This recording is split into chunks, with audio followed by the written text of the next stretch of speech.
Hi, I'm Dave Smith from silversmithingclass.com. I'd like to introduce you to the soldering board. This is an asbestos-free, flame-resistant, non-combustible hard soldering board.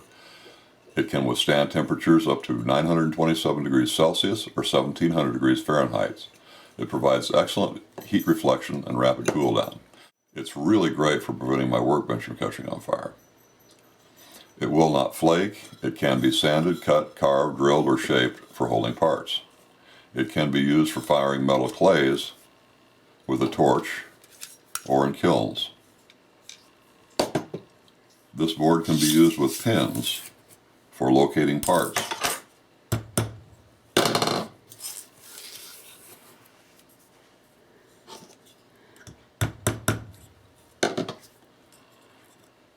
Many professionals use this type of board for production soldering.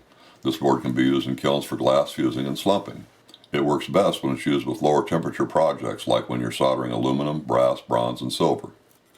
It should not be used with ceramics because of their higher melting temperatures. The soldering board comes in several sizes: 4 inch by 4 inch, 6 inch by 6 inch, 8 inch by 8 inch, 6 inch by 12 inch, and 12 by 12 inch.